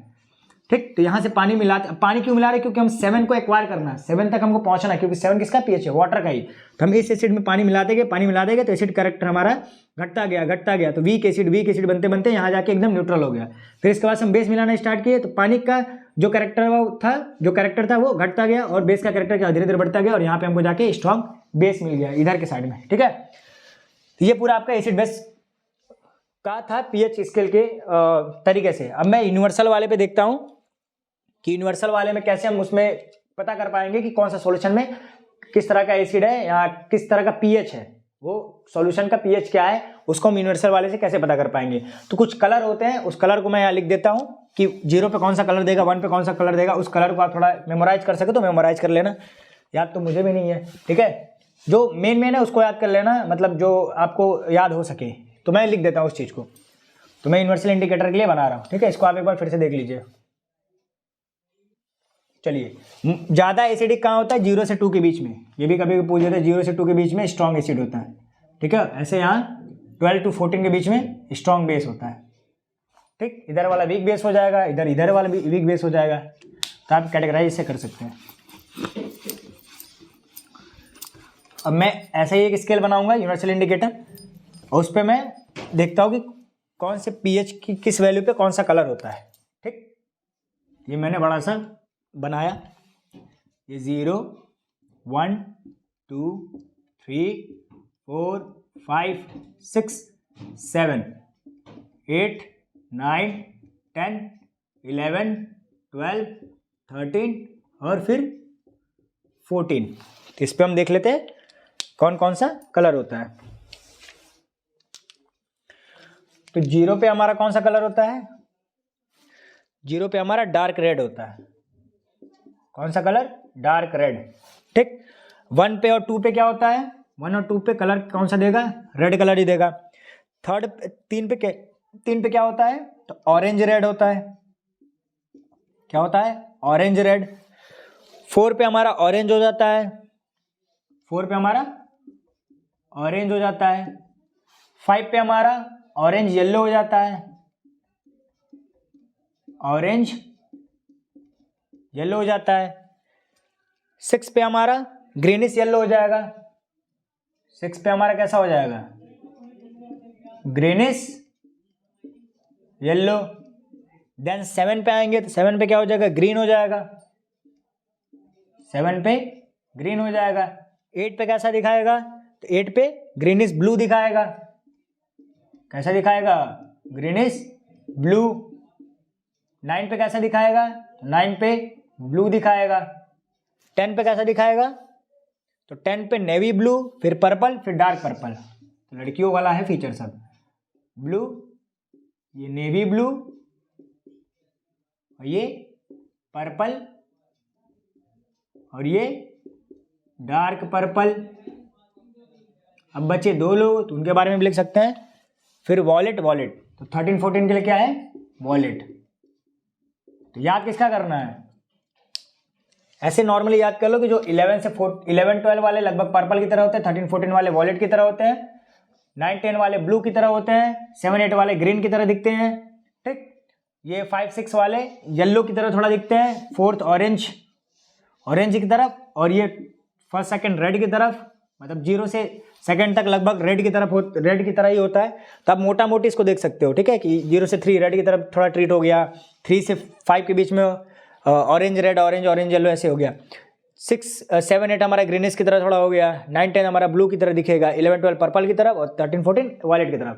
तो आप इसको अगर याद कर सकते हो तो ऐसे याद कर लेना, क्या पता ये चीज़ें आ भी जाए, ठीक है। तो ये यूनिवर्सल इंडिकेटर में जैसे हम क्या करते हैं, उसमें जाते हैं किसी सॉल्यूशन का कलर देख लेते हैं। तो जब कलर देखते हैं तो उस कलर को लाके, जैसे मान लो हमारा आगे ऑरेंज येलो कलर, तो ऑरेंज येलो कलर हम आगे देखेंगे तो हमको पता चलेगा उसका पीएच कितना सॉल्यूशन का, 5 है। तो वही हमारी यूनिवर्सल इंडिकेटर था, ठीक है, जो पीएच सॉल्यूशन का बता दे रहा था। तो ये चीज़ हमने इंडिकेटर के बारे में पढ़ ली। अब एक टॉपिक इसमें बचा कि importance of pH in everyday life. तो पीएच का क्या क्या इंपॉर्टेंस है, इसमें हम पढ़ लेते हैं एक चीज़ की, एसिड रेन का पीएच कितना होता है।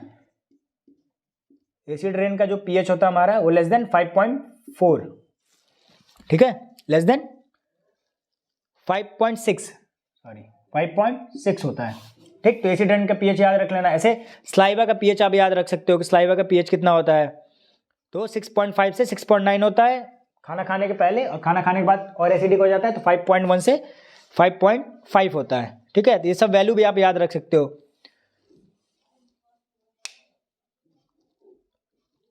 ठीक है। तो इस तरीके से आप कुछ पीएच वैल्यू आप याद रख सकते हो। पीएच वैल्यू आप याद कर लेना, टूथ डीके का पीएच वैल्यू क्या होता है, ठीक है। तो स्टैंडर्ड कुछ वैल्यू होती है, उसको आप बुक से देख के रेफर करके याद कर सकते हो। बाकी इंपॉर्टेंस ऑफ पीएच का एवरीडे लाइफ में, तो plants and animals are pH sensitive होते हैं, ठीक, उस पीएच के हिसाब से वो ग्रो करते हैं, नहीं ग्रो करते। पीएच ज़्यादा बढ़ जाएगा, ज़्यादा मतलब अगर कम हो जाएगा तो एसिड ज़्यादा हो जाएगा, एसिडिक कैरेक्टर में प्लांट क्रॉप ग्रो नहीं कर पाता है। ठीक है, तो ये उस पर इफेक्ट हो जाते हैं। ऐसे जो हमारा एसिड रेन होता है वो यही है कि जब पीएच हमारे इससे कम होगा तो एसिड रेन होने के चांसेस ज़्यादा रहेंगे। फिर हमारे डाइजेस्टिव सिस्टम में भी पीएच का रोल होता है कि अगर पीएच की वैल्यू कम रही तो एसिडिटी क्या होगी, मतलब एसिड कैरेक्टर क्या होगा, बढ़ गया। तो ज़्यादा एसिड हो गया तो हमारे पेट में एसिडिटी बढ़ जाती है। तो हम क्या करते हैं, काम सिर्फ 6 सेकंड में इनो डालते हैं, बेस मिलाते हैं, न्यूट्रलाइज करके सॉल्ट वाटर बना देता है। ठीक, तो हमारे डेली लाइफ में डाइजेस्टिव सिस्टम में भी पीएच का क्या है, रोल है। प्लांट्स एनिमल्स के ग्रो में भी क्या है, पीएच का रोल है। फिर एक और क्या बताया मैंने कि एसिड रेन में पीएच का रोल है। सॉइल में पीएच का रोल है। पीएच मतलब अगर मान लो वहाँ पे हमारा सॉइल का पीएच एसिड रहेगा तो उसमें हमारा वो जो क्रॉप है वो फर्टाइल नहीं, मतलब वो ग्रो नहीं कर पाएगा क्योंकि फर्टिलिटी उसकी खराब हो जाएगी। सलाइन में हमारा क्रॉप का ग्रोथ नहीं होता है, प्लांट्स का ग्रोथ नहीं होता है। ठीक, फिर मिल्क का भी पीएच ऐसे होता है कि मिल्क ज़्यादा खट्टी हो जाएगी तो, मतलब मिल्क तो नॉर्मल होता है लेकिन जब वो ज़्यादा खट्टी हो जाती है तो क्या हो जाता है, दही बन जाता है, तो उसका पीएच क्या होता है, कम हो जाता है, लैक्टिक एसिड आ जाता है ना उसमें। ठीक है, तो ये सब चीज़ें आप importance of pH in everyday life, ये वाला भी टॉपिक आप बुक से रेफर कर सकते हो, बाकी मैंने बता दिया इंपॉर्टेंस ऑफ पीएच। ठीक है, पहला क्या था, प्लांट्स एंड एनिमल्स में, प्लांट्स एंड एनिमल्स में। दूसरा एसिड रेन वाले में कैसे हेल्प करता है।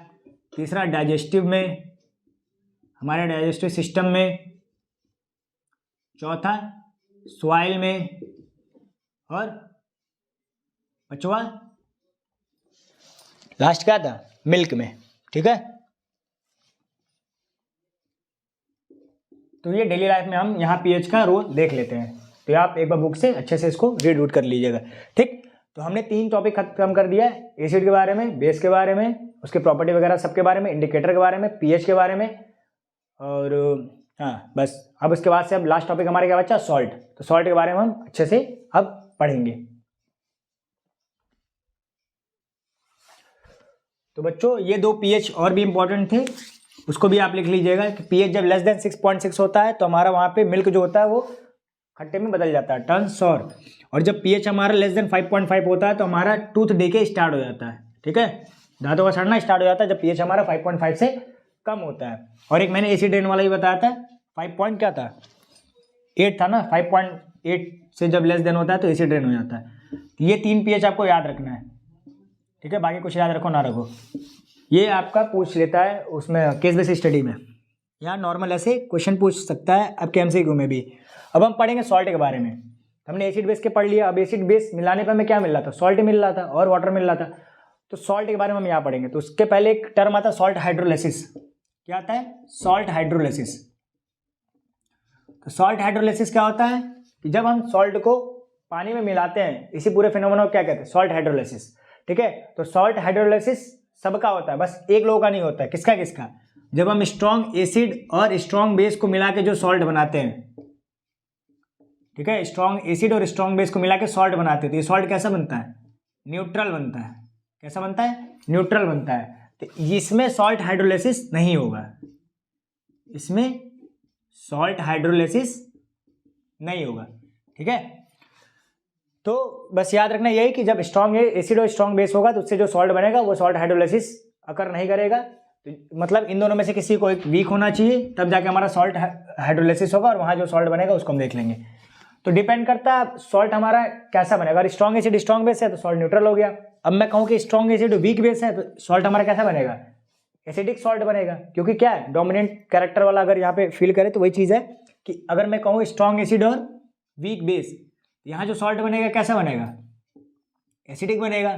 क्यों, क्योंकि एसिड का कैरेक्टर क्या है, ज़्यादा शो कर रहा है। अब मैं इसको उल्टा कर देता हूँ कि वीक एसिड और स्ट्रॉन्ग बेस कर दूंगा तो जो हमारा सॉल्ट बनेगा कैसा बनेगा, बेसिक बनेगा। क्योंकि यहाँ बेसिक कैरेक्टर क्या हो रहा है, ज़्यादा झलक के आ रहा है। तो ये सब चीज़ें नॉर्मल चीज़ें हैं, इसको हम आप मतलब देख लीजिए, इस पर बहुत क्वेश्चन आने के चांसेस नहीं है।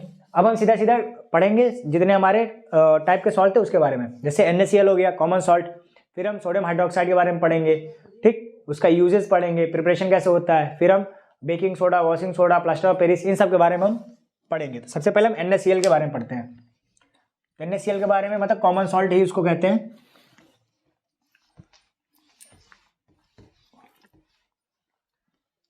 तो पहला सॉल्ट हमारा कौन सा है? सोडियम क्लोराइड या कॉमन सॉल्ट बोलते हैं, NaCl। इसका केमिकल नेम क्या है?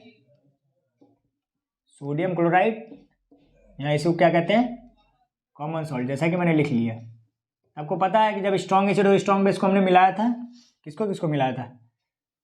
NaOH को और HCl को मिलाया था, तो हमारा NaCl और वाटर निकला था। तो प्रिपरेशन में आप ये चीज़ लिख सकते हो, ठीक है। बाकी सी वाटर से जो सॉल्ट हमको मिलता है वो वाला भी सॉल्ट हमारा कौन सा है? ये कॉमन सॉल्ट ही है, जो गांधी जी ने दांडी यात्रा में किया था, ठीक।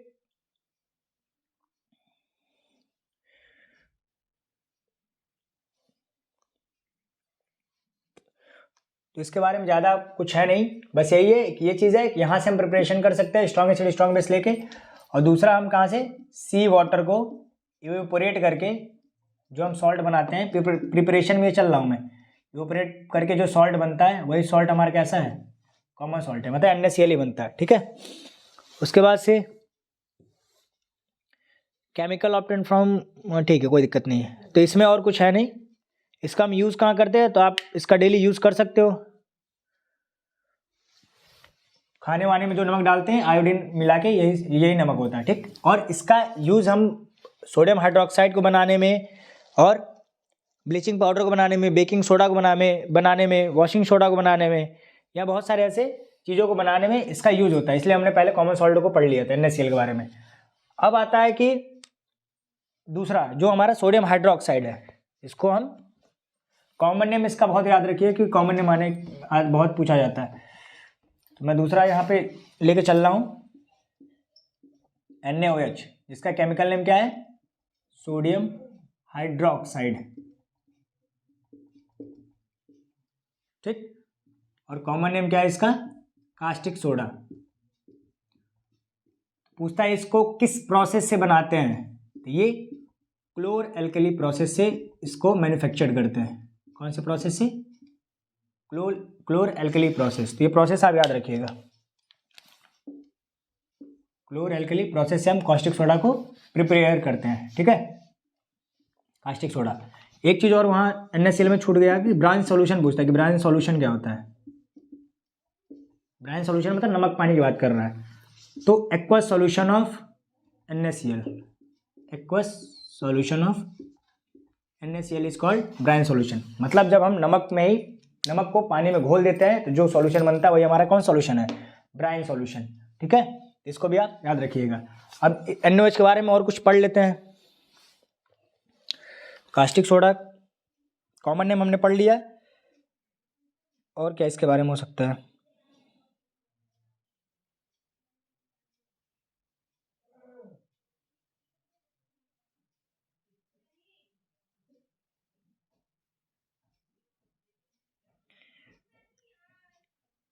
यूज कहाँ कहाँ होता है?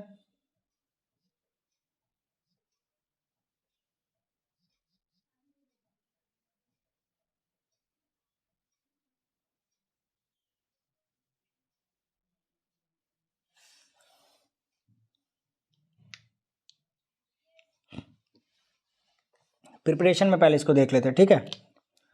तो मैं रिएक्शन लिखता जाऊँ।